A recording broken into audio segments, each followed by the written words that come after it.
Baik, teman-teman, di sesi kali ini kita akan melanjutkan sesi praktikum tentang open source, yaitu topik untuk repositori. Jadi ada beberapa hal yang akan menjadi pokok bahasan kita.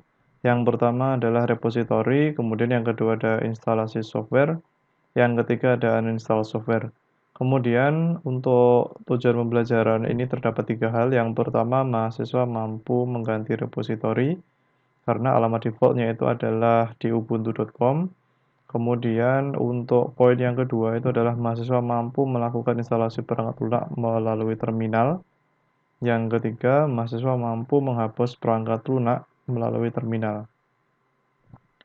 Repositori atau lebih dikenal dengan repo, ini artinya adalah merujuk ke suatu tempat penyimpanan semua atau kumpulan aplikasi ya yang tersedia pada suatu komputer atau server yang bisa diakses melalui dua jaringan, ya ini lewat internet maupun jaringan lokal. Kemudian di dalam Ubuntu sendiri ketika kita melakukan instalasi ini terdapat beberapa software yang sudah terinstall secara otomatis, ya ini misalkan Rhythmbox Music Player. Kemudian ini di sesi praktikumnya kita bisa mencoba untuk membuka terminal.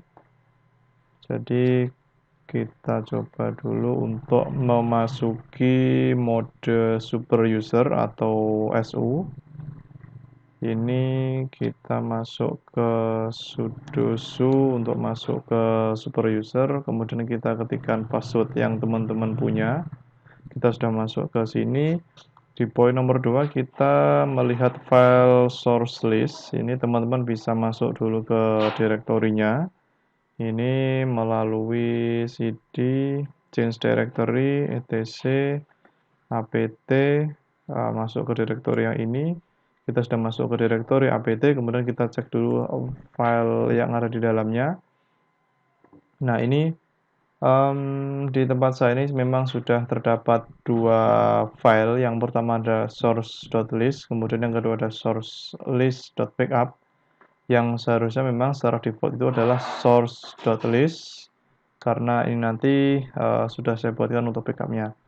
Kemudian kita coba lihat dulu untuk file aslinya. File aslinya itu adalah di atas ya, yang sourcelist.backup. Itu isinya kira-kira seperti ini, nano sourcelist backup. Nah, ini adalah file asli sourcelist dari bawaan Ubuntu, ya ini mengacu ke http id archive ubuntu.com, di bawahnya juga seperti itu dan seterusnya. Kemudian perintahnya nanti teman-teman silahkan copy file source list-nya itu menggunakan perintah seperti ini.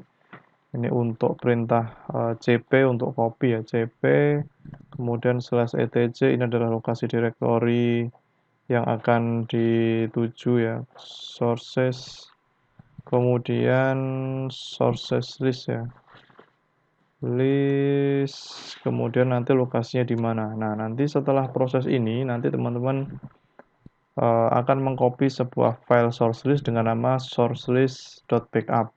Makanya nanti di sini tercipta ya sebuah file baru yang namanya sourcelist.backup. Ini adalah file yang asli. Nah, sekarang kemudian kita akan merubah isi dari source list. Ini sebenarnya duplikat. Itu menggunakan perintah seperti ini ya. Ini teman-teman bisa mengetikkan beberapa perintah, misalkan seperti ini. Nano source list seperti ini. Kemudian teman-teman bisa merubah URL-nya ini secara manual, jadi seperti ini ya. HTTP diubah menjadi, contohnya kali ini kita menggunakan contoh dari Kambing UI. Kita akan menggunakan servernya dari UI. Silahkan nanti teman-teman ganti semua URL-nya menjadi seperti ini. Kita coba cek dulu ke bawah. Tuh, kemudian di bawahnya juga tetap sama. Jadi semuanya memang kita rubah ke Kambing UI ya, ke servernya UI. Kemudian ini untuk penjelasannya.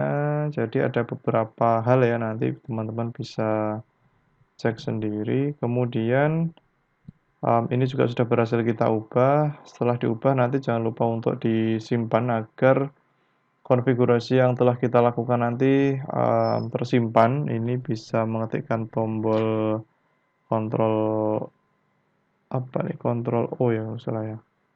File name ya, name write.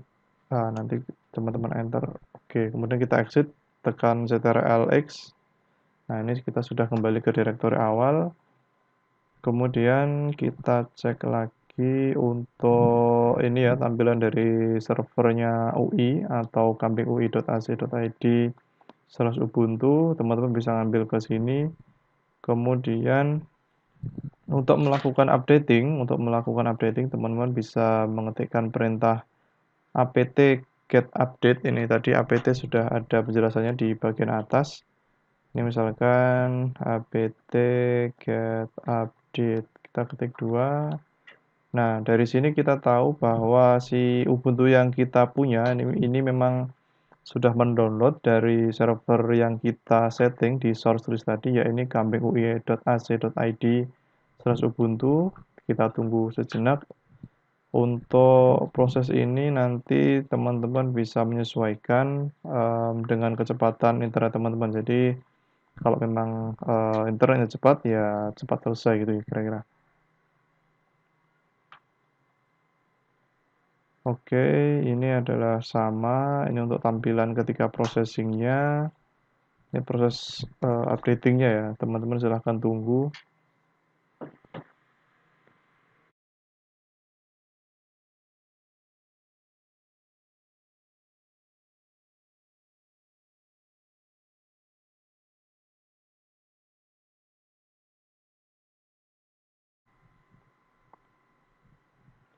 Oke, reading package list sudah selesai. Ini sudah berhasil diupdate. Kemudian untuk poin selanjutnya kita akan melakukan instalasi aplikasi ya melalui command line. Ini kita masuk ke super user. Ini sudah mode user. Kemudian teman-teman bisa melakukan ketik perintah sudo apt get install nmap. Kita klik enter. Kemudian dia akan melakukan downloading dari server yang sudah kita tentukan. Kemudian nanti akan ditampilkan sebuah notifikasi apakah kita ingin menginstal si perangkat lunak ini atau tidak. Nanti muncul perintah atau peringatan seperti ini ya. After the operation, sekian mega of additional disk will be used.